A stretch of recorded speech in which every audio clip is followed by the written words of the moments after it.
Alrighty, we are live here on a Halloween. You might have heard of death by chocolate. Well, this ain't that. If you want chocolate, it's Halloween. Go trick or treating.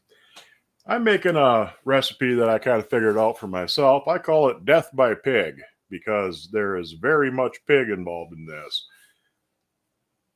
Let me get over there by the stove. Got the wood stove all fired up and cranking right along.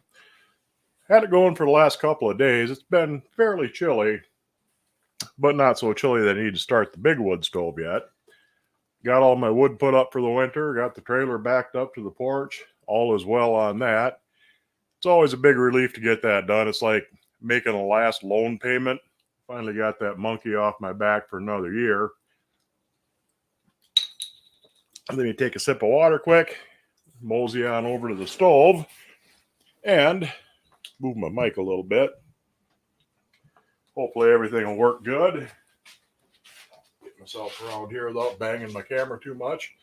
And I'll show you how to make death by pig.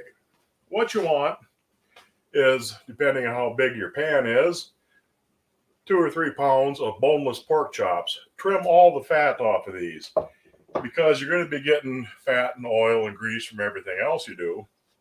So you don't want to have any excess fat on there. And the other fat is going to be a lot more flavorful than just the pork fat on there anyway. Line them up in this is a chicken fryer. It's a nice deep skillet. This is a crane. It's actually a copy of a BSR. We showed this before, and we're going to actually use it now. You want to pepper these good. Got some nice ground black pepper. Give them a good peppering. But you don't want to salt these because you're going to get plenty of salt from everything else that we're using. And if you salt the pork chops now, it's going to be way too salty. But you do want to give them a nice, good heavy coating of black pepper. You set that aside. And then what you want are some chopped black olives. Don't buy the little cans of pre-chopped ones. They cost a fortune and you don't get enough. Just buy some cans of whole black olives, chop them up with a knife, throw them in a food processor, and just give them a coarse chopping. You're going to put a good layer of those on there. Cover your pork chops nice. This is, I think, 3 cans worth of medium black olives, just the cheapest black olives they had. Give them a good layer of black olives. A little bit more. We'll spread them around nice. A little bit more right there. Get them on there. Level them off good. A little more. And we'll set that aside. Now, we add much cheese. Got some nice grated up mozzarella.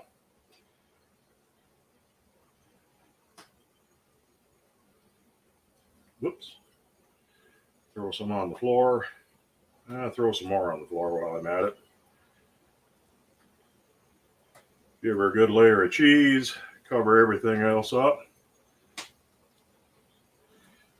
Right now is when I say it ain't going to slide down easy if it ain't cheesy, but that's somebody else's line and it wouldn't be right to steal it from her. Put that aside. And I got some nice Colby. Give her a good bit of that too.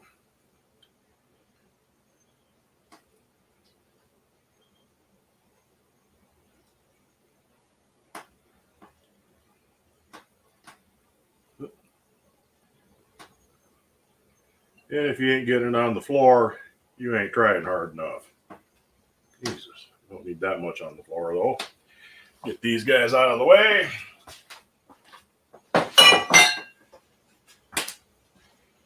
And finally, over the top of everything, press that down just a little bit. You want to cover the whole mess with bacon. And this is important. Don't go cheap on your bacon. The $1.99 see-through Walmart special just ain't going to cut it. Let me grab a knife quick. I might need one. go to a butcher shop, get yourself some good solid bacon, nice thick sliced. Cover that up. Let's see, maybe I should have went around the outside first. There's a good piece there. Well, let's see, cut him in half. Kind of patch him in there. Put a piece there. Let's see, that one's a little skinnier. I'll cut him in half too. Anyway, work your way around the outside. Get her all covered good. I'd say that's probably just about good. Now, got her all covered up with bacon, and into the oven we go.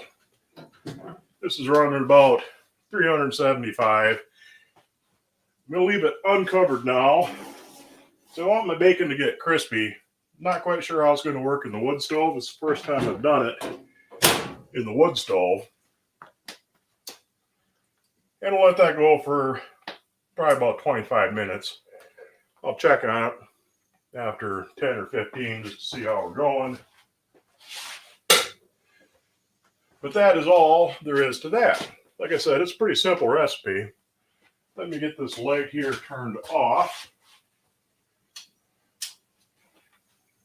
Otherwise, that'll be screamingly bright when I bring you back around. Whoa!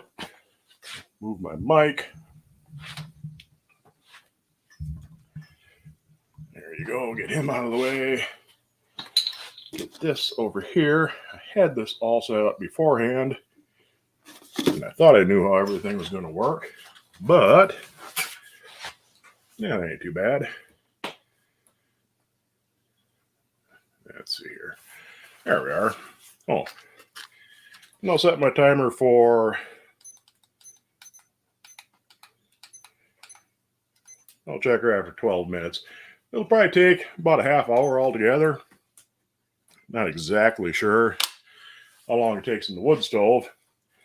Now, if I was just doing this in the in my regular oven, I would bake it for about a half hour, take it out, and then throw it under the broiler on high for 4 or 5 minutes, kind of watch it and brown out the bacon and crispy that up a bit.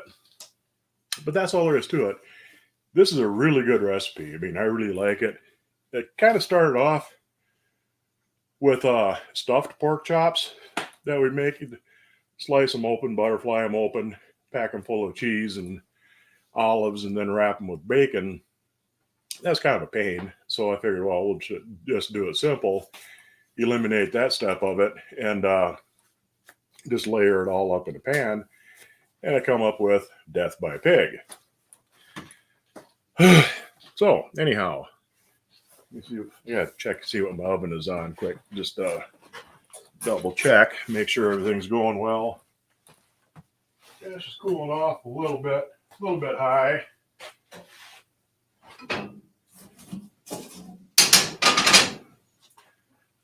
I'll just give her a couple of little pieces.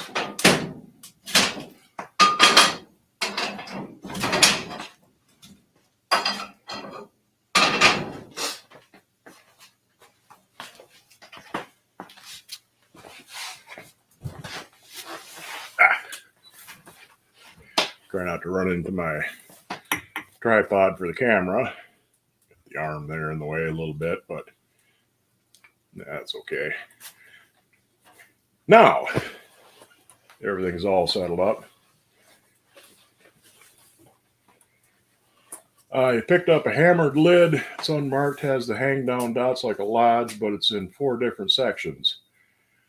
I haven't seen one hammered like that, but I think I know what you're talking about. It's kind of like looks like an X or a cross on the bottom, but I'm not sure. I don't know who made it offhand, but I haven't seen a hammered one. Can it be done by a crock pot and add fried bacon bits at the last, or does it have to be a skillet? Would your lodge skillet work, or is it not deep enough? You can use like a glass baking dish, casserole like that. That works good. Kind of depends on how big how thick your pork chops are and how big you build it up.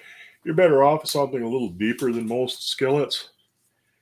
Not sure about doing it in a crock pot though. I've never tried it, so I don't really know.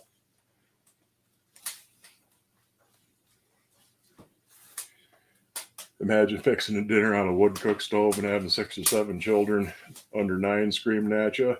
Yeah, but usually you put the little shits to work, have them hauling wood, and it settles them down a little bit before supper time. Man, that's pretty good. It is. I mean, it's a really, really good recipe, and it keeps good. I mean, the leftovers, you can reheat them good, and I really like it. And it did run into my thing here a little bit. But like I said, I mean, it's real simple to make, and you'll see when it comes out, what it looks like. Start my timer. Yeah, I did. Okay. I'll back up a little bit here. We got Spitznaglek, 16.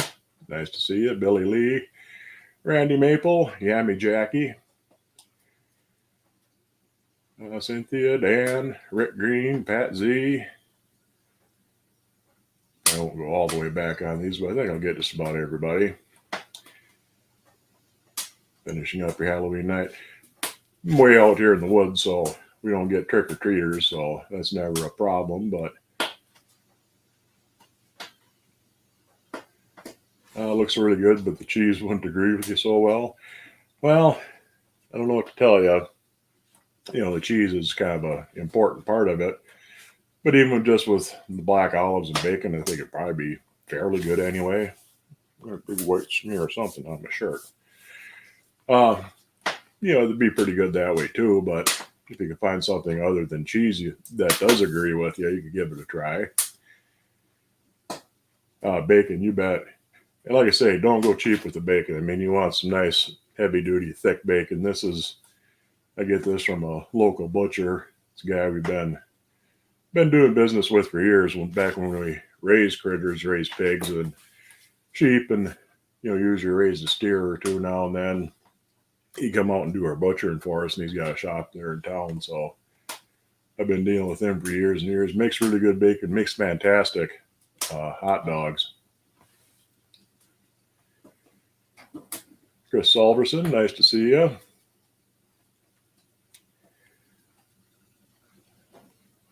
Here.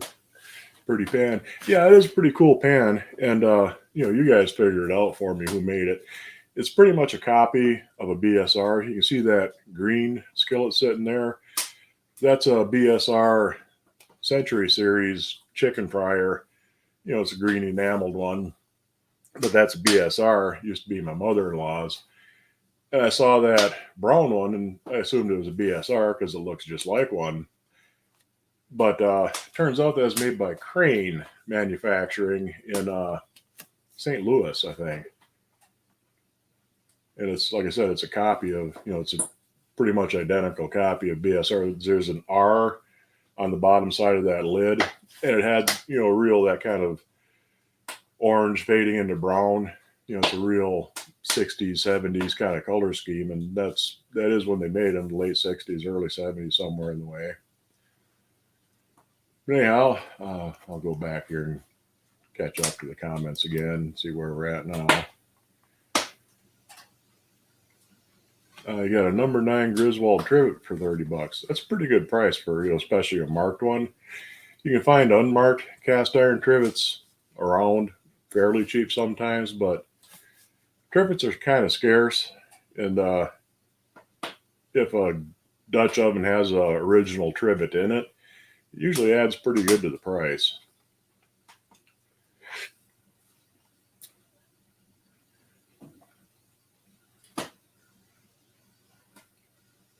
Introduction to cast iron came in your youth when you saw your aunt toss a pan at your uncle trying to escape out the back door. The pan survived. Yeah, usually the pan is going to win in that sort of situation. You love pepper jack? I'm not a fan of Monterey Jack in general. It's, just doesn't appeal to me. And most of the pepper jacks aren't very good, but Some are all right, but there's a lot of different pepper cheeses out there that are real good. You can see you run on bacon soon. Yeah, I mean, you'll see how this turns out. It's really something when it's done. There's a local grocery store. They get end pieces, offcuts from uh, cheese plant. They're odd size shapes and slices and chunks. And it's kind of random the stuff they get, but they got some cherry cheddar once. It was a cheddar cheese with chunks of tart cherry in it, and man, that was good. And if I ever find that again, I'm definitely gonna get some more. It's kind of fun to get. They get some just kind of random sort of things.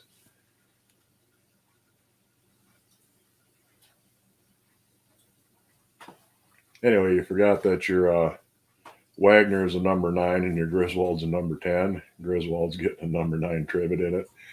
Yeah, the bigger trivets are kind of tough to find too. You know, the number 8 is your most common size Dutch oven. So like 9s and 10s, and the smaller ones, 6s and 7s, are really really hard to find. Even the Dutch ovens, trying to find a trivet for something like that would definitely take some doing. I'm sure they're out there, but they'd be not often you're going to find them.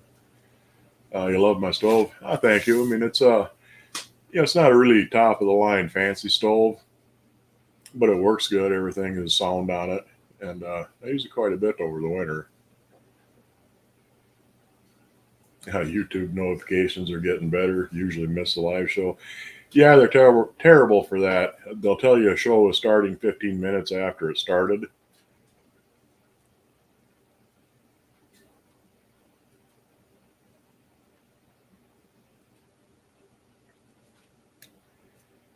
Accidentally bid $20.43 on an eBay John Wright Barnyard two-sided cast iron gingerbread mold with base $20 bid. I'm kind of drunk and high. Won the bid, awaiting its delivery. Yeah, they're worth it. I mean, most of them sell for, the John Wright, the gingerbread molds. There's a gingerbread house and the barnyard one. They usually sell anywhere from 15 to $30. So you got a pretty good price on it, and they are real cool. Some of the John Wright stuff sells for more. There's a lot of demand for the dinosaur molds, the alphabet ones. Those usually go for $30, maybe up to 40, because people really like they like the alphabet ones for their kids. Their kids all want that. I found a Smith and Clark 4-quart pumpkin shaped Dutch oven, not enameled. Yeah, usually the pumpkin or apple shaped Dutch ovens, little roasters like that, they're usually enameled. I haven't seen one that isn't. That's kind of cool.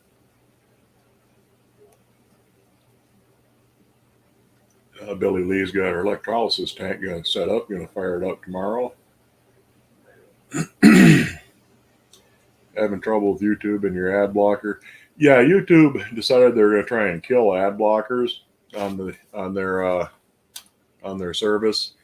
It hasn't really worked all that well, and they haven't rolled it out all at once either. So I'm sure that's going to cause a fair bit of chaos for a while.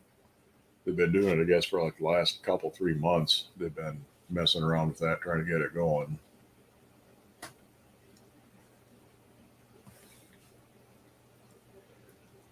I missed it last week, talking about that 14-inch hanging griddle he picked up at Goodwill. Oh, there's my timer. We'll check on that quick. You have a chicken fryer with a rolled heat ring. It's an outside heat ring and is rounded, like a 1/4 inch thick, no markings. It has a helper handle similar to a Griswold, but the handle's really dug out.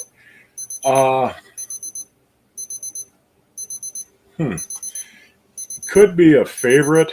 Favorites, they have an outside heat ring, but it kind of rounds over a little bit right where you get to the heat ring. So it could be a favorite. a Chicago Hardware after they bought out favorite. Something like that. You know, that'd be my guess offhand, but yeah, it could be wrong. In fact, I'll grab you a favorite here when I get up. Shut the quiet you. All right, let me check on this. That's coming along pretty good. I don't think it'll overdo my bacon. And where's my favorite? I had one right handy here.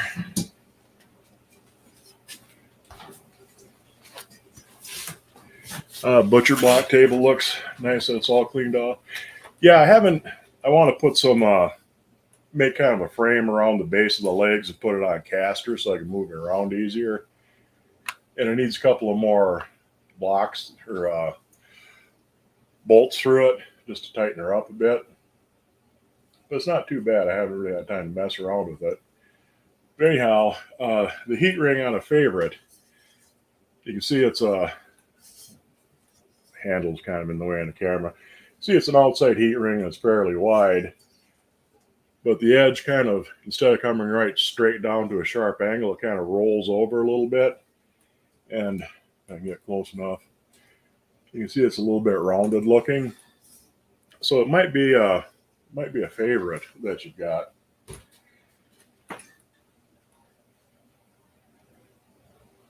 Hooves on the ground. Happy Halloween. Am I coming overnight? Yeah, once I get done here, I'll be over on you guys' show. And thank you very much for the $2. This week's question: have a small oval roaster, measures 10.5 by 7.5. The lid has a screw-on knob handle and a zigzag pattern on the inside like a Wagner. The handles on the pot look Wagner. There were some roasters, Dutch ovens, oval roasters, things like that did have screw-on knobs. So more than likely it's an old Wagner. Assuming it's cast iron. If it's aluminum, there's quite a few that kind of copied the Wagner with the zigzag drip rings on the inside.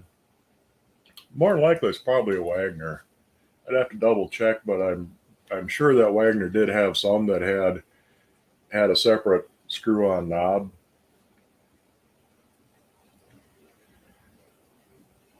No lead on what the hammered might be.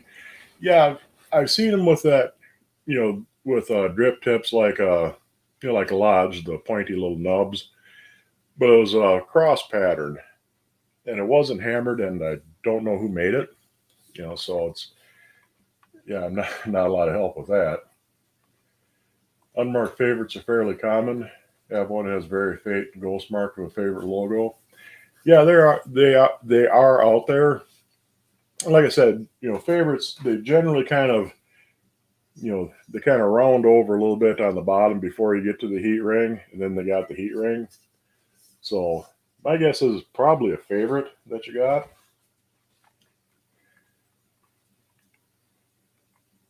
Another thing you'll see with it's cast iron.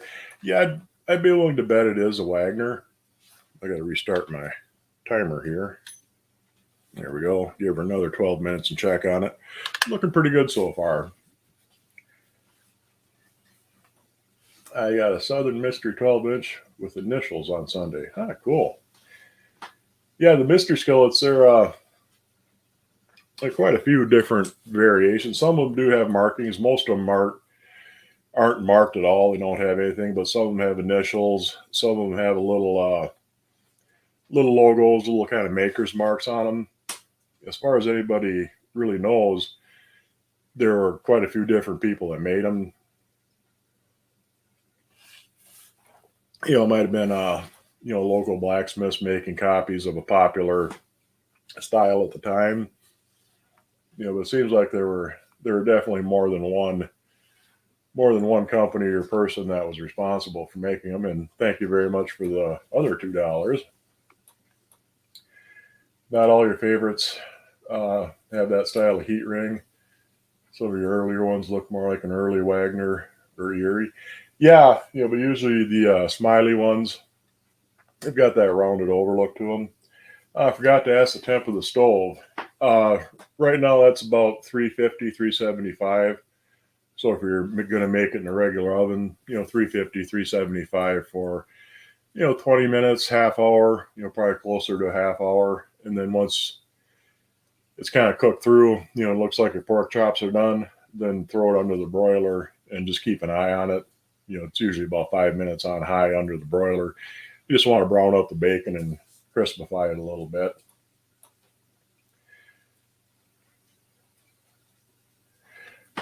Best cheese combo that go well with pepper jack.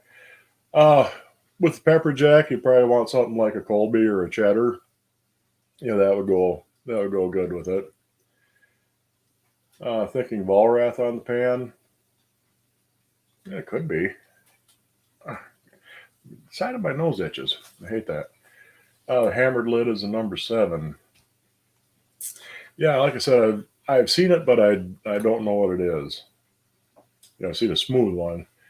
Local bunny rabbit Griswold for sale, $200. You mean the rabbit cake mold? That's kind of high for the rabbits. Or no, I'm thinking of the lambs. Yeah, the rabbits do go for more usually than the lambs. Still, 200 is kind of on the high end of what they sell for. Usually, I see them 150 or so. Made a giant loaf of bread in your number 8 flat bottom kettle. Came out looking like a mushroom. Weighs 4.5 pounds. That's cool. Yeah, but they do work nice. I mean, you don't have to make a 5-pound loaf out of it. But Dutch ovens, oval roasters, things like that work really nice for baking bread.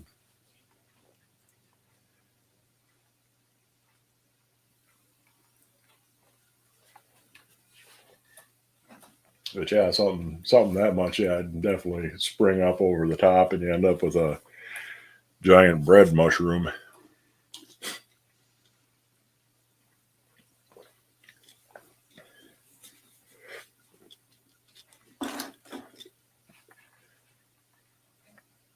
Let's see here, where are we at? Yeah, I think it's safe to go another 12 minutes or so before I go looking in on it. Almost Kroomkaka and rosette season. Yeah, it is. I mean, pretty soon people start making the rosettes all over the place. I got a couple of different rosette irons. I made some last year, and I think I did those live. I can't remember if I did them live or just did a video on them. 9 cups of flour. Yeah, that's a pretty big size loaf of bread. Usually I use about 4. So you're definitely going to get a chunk of bread out of that. You paid $35 for the lamb mold. That's actually pretty cheap for a lamb mold. But yeah, the rabbits usually go for a bit more than the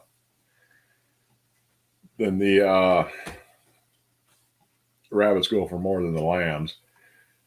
At least what I've seen, for prices on the auction sites. And they both tend to go up in price in the spring, because everybody wants to make a rabbit cake or a lamb cake for Easter. And this time of year, this is kind of a better time of year to buy them because they a little less demand for them. Husband bought you another Magnolite oval roaster with a trivet. What's the best to use to shine it up? Kind of depends on how far gone it is. I mean, if it's really scuffed up or really tarnished, you might need to wet sand it with really fine sandpaper, like 1500, 2000 grit, and then buff it up. You can see the kettle on the stove. I got to repolish it. It's getting water spots on it. But after I wet sanded it, I hit it with Mother's mag and aluminum polish, and that worked really good. That shines them up really nice.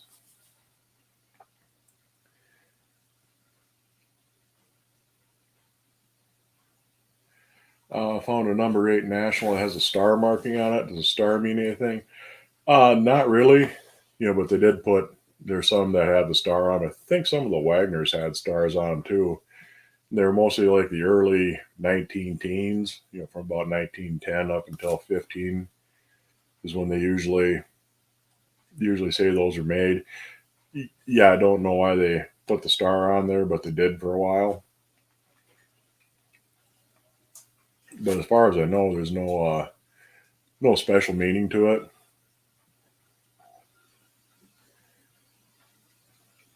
Mother's Mag for the Magnolite. Yeah, and it works really good. I mean, when that was really shined up, it was really shined up.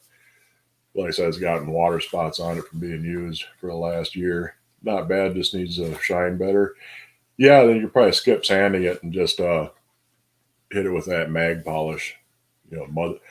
Mother's Mag and aluminum polish.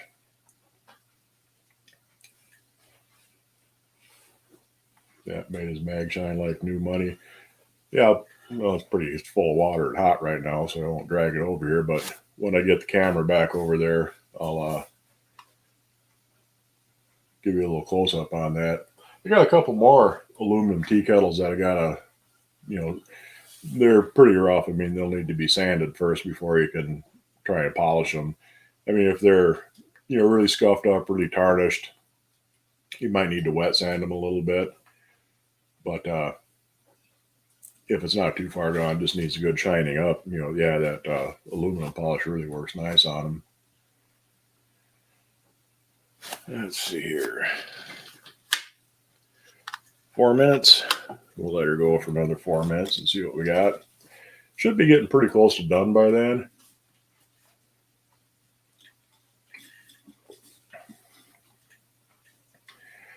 I found a really neat little skillet, about a number 4, but it might be British. Has a tubular steel handle swaged onto a iron pan. Seen that in UK style pans. Bottom too crusty to ID yet. Yeah, I don't remember seeing any that had a steel handle swaged onto the aluminum. I've seen them where it's seen a cast iron pan with a steel handle riveted onto them, but not the swaged on. That sounds pretty cool. Smithy Ironworks pans worth the price. I've heard fairly good things about them. Some people say they're a little too smooth, and it's really hard to get a decent seasoning on them. I've got one, but I haven't actually used it yet, so I can't really say one way or the other. They are nice pans, though. I mean, they got a real nice style to them. They're comfortable to handle. So, yeah, I can't say for sure because I haven't actually tried one. I mean, I got piles of iron to go through here yet. Got a bunch of them that just seasoned up, and I've been kind of slowly working my way through them, using them and getting them broke in. Let's see. Happy Halloween. Oh, happy Halloween to you too, Randy. And another $2 from Hooves on the Ground, or Hooves on the Board, actually. That's what you get for changing your name on me. But yeah, a lot of the newer iron is fairly expensive. Smithy, Stargazer, Field Company, Finex. There's a whole bunch of them out there now. It's gotten, with the resurgence in cast iron, there's got to be a lot of new companies making it, and the prices are usually fairly high on all of them. Some more so than others, but really, it's not something you're going to have to spend money on again, or your grandkids are going to have to spend money on, for that matter. So, I mean, if they're nice pans, they seem to be worth it. But like I said, I don't have any personal experience using it.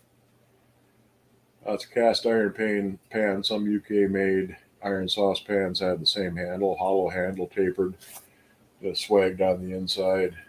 Swaged. I don't want to call it swagged.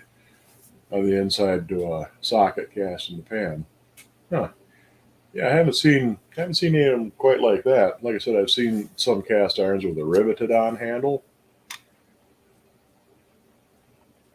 And Favorite made an Able Skeever pan.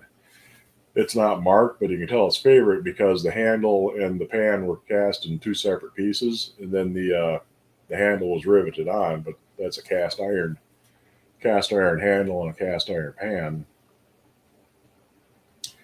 Got a few cast iron pans that are just really bad shape. Just gonna have to use them for yard art. Yeah, if you want to. I mean, there's most cast iron pans. You'd be amazed at how bad a shape they can be in, and you can still get them back to usable. But you're gonna run into a few of them now and then that simply aren't worth the effort, or they might be too badly pitted and cracked and things like that. And yeah, you could use it for yard art if you wanted to, but I kind of hate to give up on any cast iron. Got it on Goodwill. Looked interesting. Came with a Taiwan griddle. Yeah.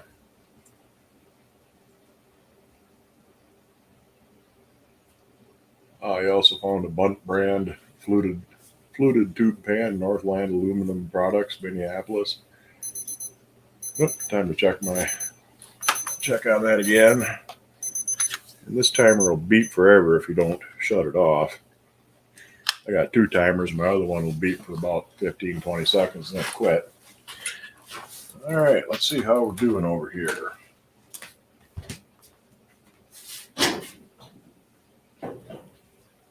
Pull it around so I can see.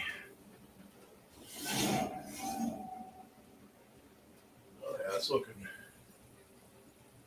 pretty good. I'll give her a couple more minutes.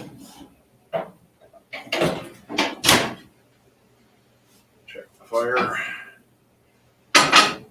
Fire could use just a little bit more wood, I think. Give her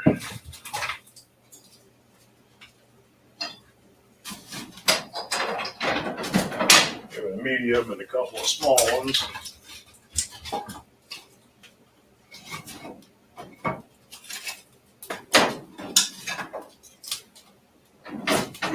Whoops. There we go.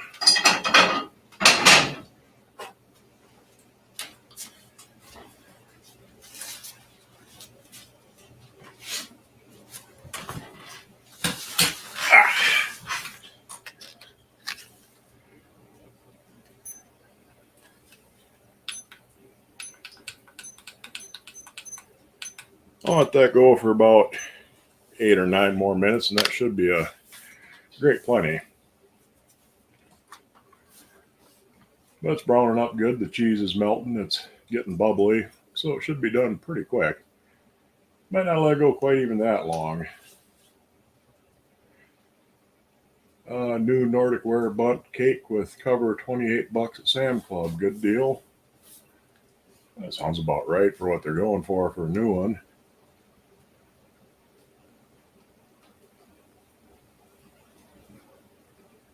Problem with cast iron, you always say you'll sell some off, but they have to go to a good home. Don't know if someone else would treat it good.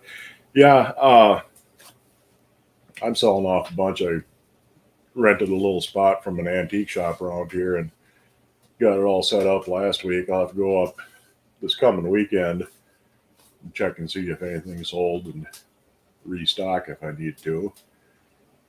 Got a bunch of stuff I'm going to get rid of, and some of the nicer stuff I'll do for giveaways here on the channel once I get to that point. Rust on some was just thick. Your electric tank didn't even seem to put a dent in them. Even tried vinegar. Yeah, once in a while you're going to run across something that's just too far gone to really do anything with, but still, from the early 50s when they started. Yeah, I can't remember when Nordic Ware started, but they've always been based out of Minneapolis, at least the company is. Didn't have the Nordic Ware name yet.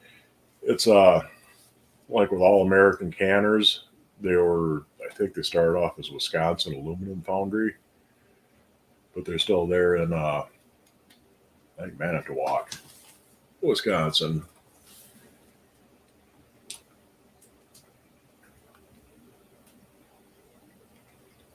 I just got here a few minutes ago. What are you making tonight? I'm making Death by Pig. It's pork chops, black olives, cheese, bacon, all layered up and baked in the oven. Really good stuff.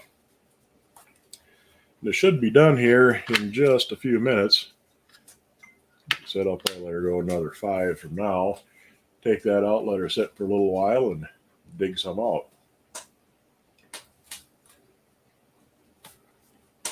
Old-fashioned coffee pot's gonna stop and make his own dinner. Well, good for you. You have to watch the end of this once I get it, once it uploads. And maybe try this yourself sometime. It's, like I said, it's a really good recipe. I really like it. Debbie took an unexpected nap. Snuck up and jumped you from behind, did it? Always selling some stuff off, but the thing is, say the wrong address.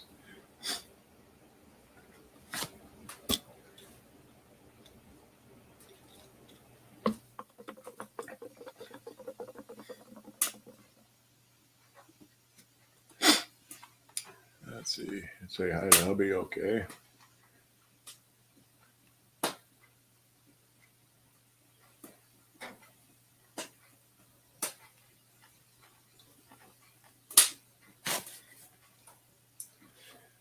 Yeah, I do that now and then. Yeah, I've had that happen. You just be sitting there and all of a sudden you realize you've been asleep for about the last 5 minutes, and you just sneaks up from behind you and you never see it coming. Not just death by pig, it's a day early birthday meal for you. Huh, cool. Happy birthday, Krusty Cast Iron. I need to sell some stuff. Yeah, I mean, I had to thin some stuff out too. Of course, half of it's still sitting, most of it actually is still sitting here, but I got it separated from the stuff I'm going to keep. At least some of the stuff I'm keeping for now. I must have about a half a dozen new style number 10, the 12-inch Lodge. Got a bunch of those for some reason, just kind of worked out that way. Something you want along with 2 other pans that you don't really need. And for some reason I ended up with a bunch of the 12-inch Lodge newer ones. I mean, they're nice pans, but I just don't need them. Husband enlarged your she shed and you still don't think it's big enough. Yeah, you can never. You're just going to have to break down one of these days and start building yourself full barns.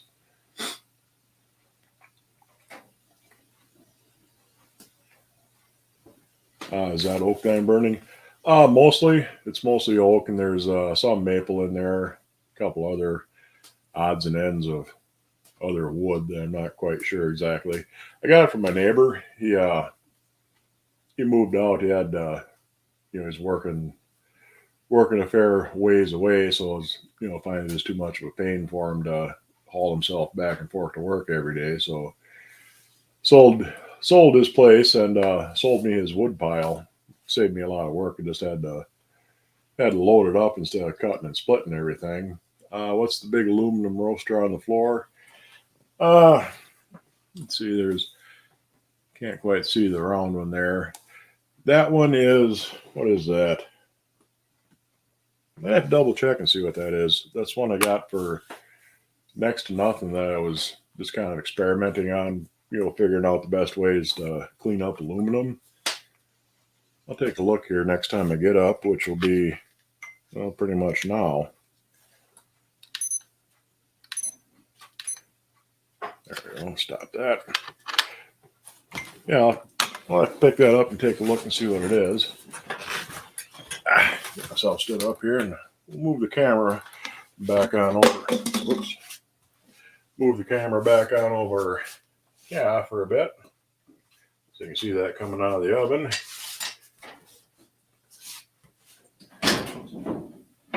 Yeah, I'd say we're done good.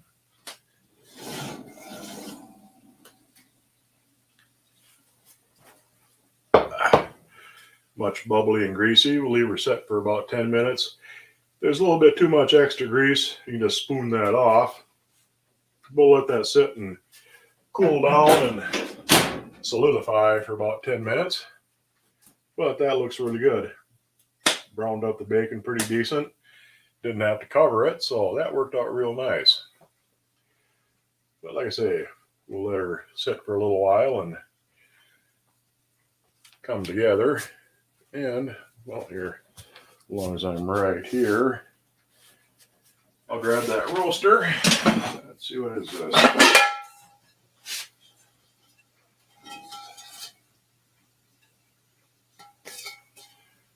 I think that's a club. I'll have to get my glasses on.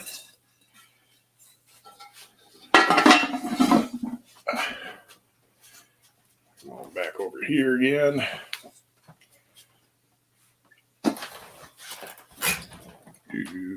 There we go. Yeah, you can see the top is pretty black. I'll figure out how to clean that. That, I believe, is a club brand, actually. Yep.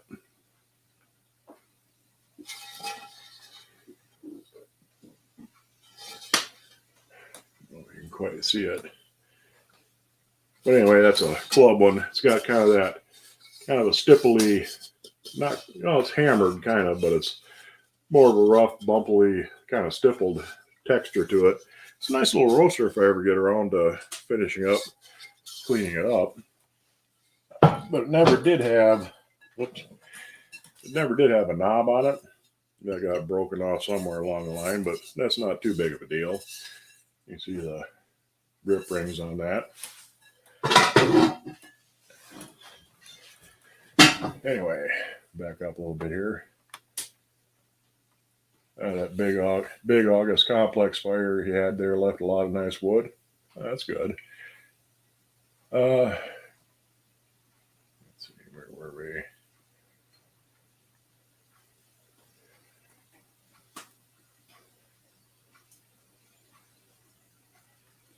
Back up a little bit here. Okay, yeah, there's the aluminum roaster. And that other one that you can see now that I moved this one out of the way, that round one, that's an old Wagner. Another project I got to get around to finishing up. Crickets again. Would do it if you found a waffle iron, though. Well, waffle irons are nice. They're a pain to clean up, though. You want to get, for that, what works really good is a grout brush. It's a long, narrow brush. You can find it in the, usually in the tile department at like Lowe's or Home Depot or something like that. It's for scrubbing out grout. You know, it's a long, thin brush, and it's usually got a few wire bristles and a few nylon bristles. They work pretty good for getting in the corners of waffle irons. I have oak and madrone out there in Northern California. Yeah, oak is good firewood. It's one of, you know, probably your best ones. Extra grease, no bonus grease. Yeah, like I said, if there's a little bit too much on there, you can, you know, just kind of dip it off, get it down some. But it should soak up quite a bit of that too once it rests for a bit. You ever see a squirrel packing nuts in its mouth? Cast iron around Cynthia is not a good idea. Yeah, you should probably weigh yourself down and not be able to walk with it all. You're in the low 20s last night. Yeah, it's been in the 20s around here at night. You know, mid-30s been kind of miserable and nasty. We got snow last night. There's still a couple inches of snow on the ground right now, around here anyway. 90s to freezing. Yeah, it's a bit of a swing. But anyhow, let me see how that's doing. Pretty good. Still bubbling a bit. Give her a couple more minutes. I gotta grab myself a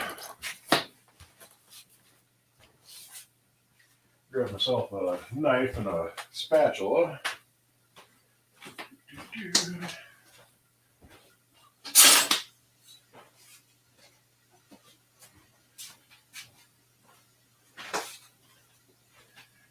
I need a bit longer knife to get in there.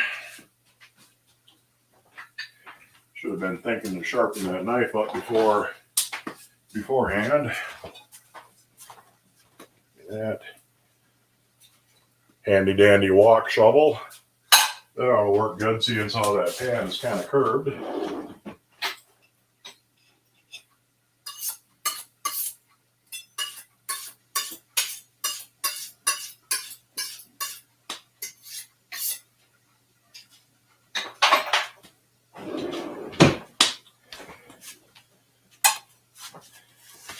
And we'll let it settle down just a couple more minutes.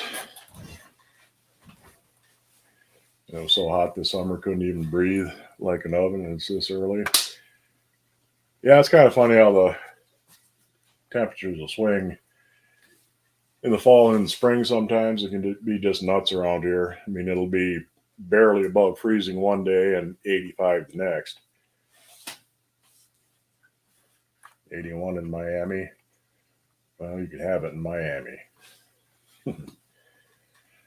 Why not put those aluminum pots as a drawing? I might. There's a square. I should clean that up a little better. There's a square. You can see it sitting there. That's a square Magnolite skillet with a lid. I got that kind of hoping the lid would fit the square cast iron Wagner skillets, but it doesn't quite. 19 in northern Minnesota. I'll get back up again here. Predicting the South to get a bad winter. Well, you can have it every now and then. Last winter wasn't too bad. Pretty much a normal winter. But winters around here ain't what they used to be. It's kind of like the winter shifted by about 2 weeks. Normally around Thanksgiving, you'd have 3 or 4 inches of snow on the ground, and the lakes would be at least skimmed over with ice, have an inch or two of ice on them. But it seems like you're into the middle of November now, or December rather, before you get that. Then in the spring, it seems like the winter's been dragging out a little bit farther. It doesn't start warming up until later. Only ice gives when you dump the cooler. A square Magnolite. Yeah, it is. I got that.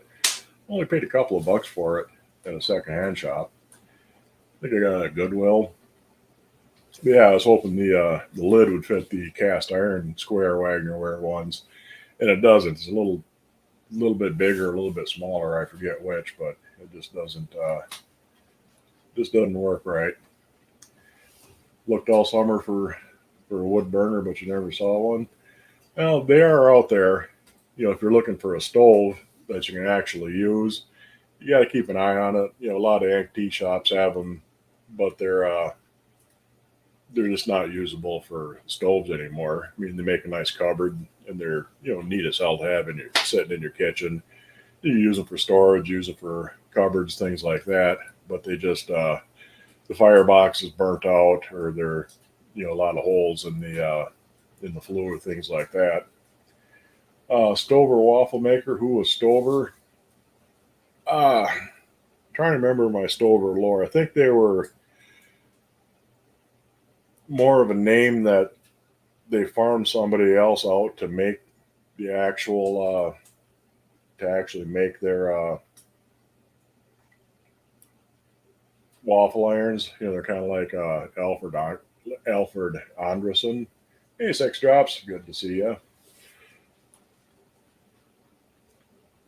Yeah, like I said, I think they had somebody else actually make them. I don't think they were an iron foundry themselves. I have a square Magna shallow pan used to thaw meat quick. Yeah, it worked good for that. I have a wood stove in the carport. The top is warped, so you're not keeping it. Yeah, I mean, if you're gonna use one for actual heating and cooking and things like that, it has to be in good, decent shape. Your book says Wagner made Stover. Yeah, like I said, I was sure that they were a brand name, but they weren't really a foundry. Even the home grand is hotter on the left side. Even the home grand is hotter on the left side of the oven. Yeah, that's one of the things with baking in a wood oven. You got to turn things pretty frequently. And with this one, the top wants to overcook or burn on you if you're not careful, because on top of the box for the oven, there's cast iron plates over about 3/4 of the width of it. Those plates get hot, and you get a huge amount of radiant heat out of them. So even though the oven is only 350, 375 degrees, with those hot iron plates radiating that much heat, it's like kind of like baking under a broiler. So when I do bread, I got to remember to throw a sheet of aluminum foil over the top of them to keep it from overdoing.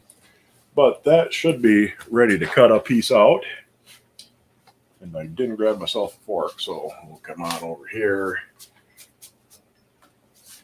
And you see that grease pretty well settled back down in there. Let me grab a fork.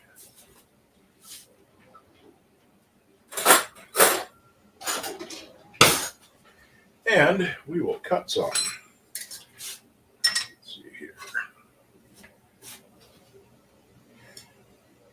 Everything organized.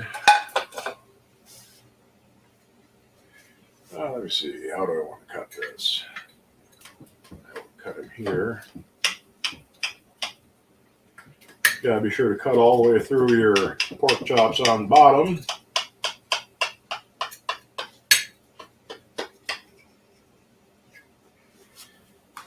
And I'll split him right here.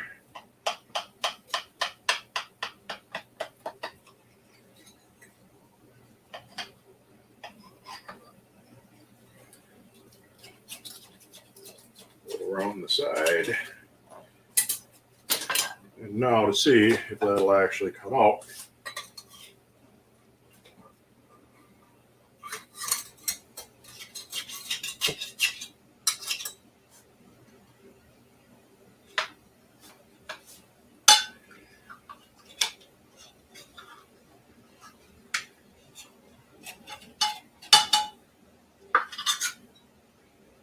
Not too bad.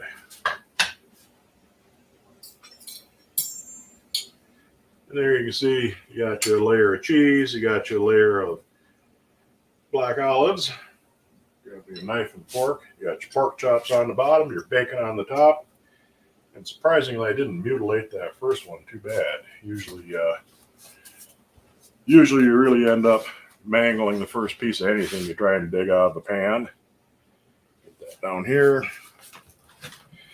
And, oops, like I said, there you can see her again.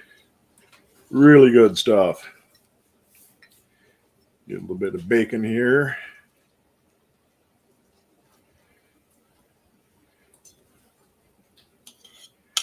A little bit of cheese, a little bit of olive, a little bit of pork chop. There you can see her again.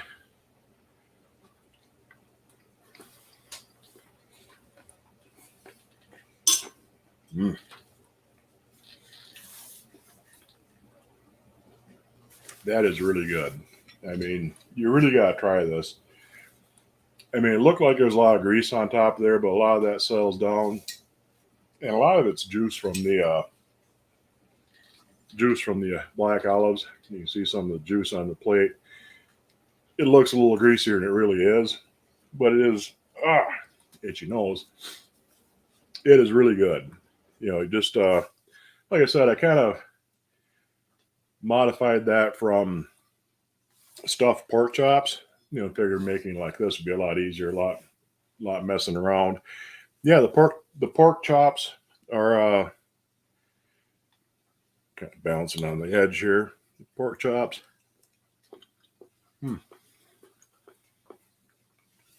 No, they didn't dry out at all. You can overcook it, you know, and get them a little bit dry, but you get all the liquid from the olives, from the cheese, the bacon grease. That pretty much keeps your pork chops from drying out, as long as you don't overcook it. Usually about a half hour around there is all it takes.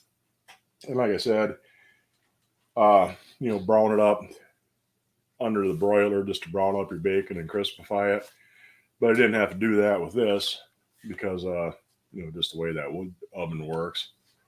Yeah, I'm tickled with how that turned out, and it's really good. And like I said, it reheats really good. It's a hell of a good recipe. Greases the flavor. Yeah, it's not, it ain't really as greasy as it looks, you know, especially when you first pull it out and everything's bubbling up to the top. Once it settles down a little bit, it really turns out good. Cobes needs to watch me cook for a few years straight. Yeah, I don't think that boy is ever gonna ever going to quite get cooking figured out. Just kind of randomly throws together whatever he's got. I'll give him credit. He is creative, if not potentially lethal with his cooking. They make new ones like a stove, but they're like 2,500. Yeah, there are brand new cook stoves out there. You know, they usually have catalytic reburners. They're a lot more efficient than this. You know, I mean, if you're going to try and heat with this, it's okay if it doesn't get really cold or you don't have a lot of area to heat. But they're not really hugely efficient. You know, they'll go through a fair bit more wood than you really need to. The newer stoves, you know, they're better sealed. They're better. You know, they're a lot more efficient. You get more heat out of your wood, and they're usually insulated on the back and they're UL approved and all that, so it's less of a hassle with your insurance company trying to get homeowners insurance. So, but 2,500 on up for a new stove if you want to have one. Wish you had a favorite skillet with the Miami logo.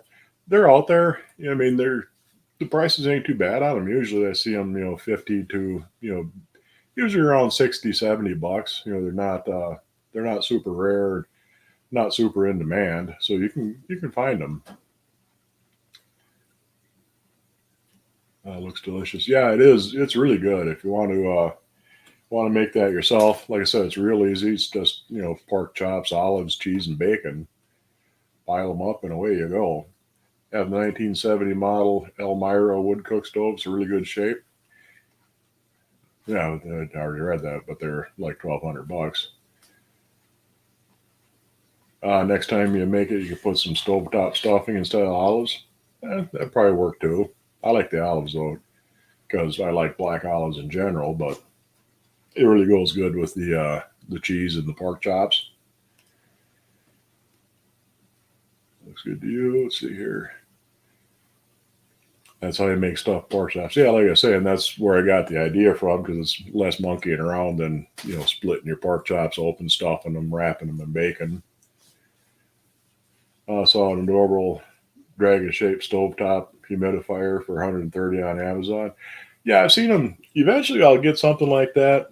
Yeah, I've seen the dragons and chickens, a few other of the stovetop humidifiers, but the dragons usually go for about 75, $80. So hopefully I'll get one fairly cheap. You and I'd be like two pigs on a fork with those pork chops. Yeah, they're really good. So anyway, that's Death by Pig. Hope you guys enjoyed the show. First time this year of cranking up the wood stove. I'll be doing some more cooking on the wood stove here over the winter. It's cooled down enough that I can actually run the damn thing without driving myself out of the house. And that's why in the olden days they had summer kitchens where they would set up a wood cook stove on a little lean-to next to the house. Give this stuff a try. Like I said, it's really good, really easy to make. You can use a chicken fryer. You can do it in a Dutch oven, a glass baking dish. You want something 3 inches or better deep to do it in. But give it a try and give it a shot. I'm going to wrap this up. Been at this for just about an hour already, and I'm going to enjoy my Death by Pig. So, happy Halloween, y'all. Hope you enjoyed the show, and let me double check here before I see you next week. Where am I? I got my schedule here somewhere. I know pretty soon I'll be working. I will be working that night, and it's just out of reach, of course.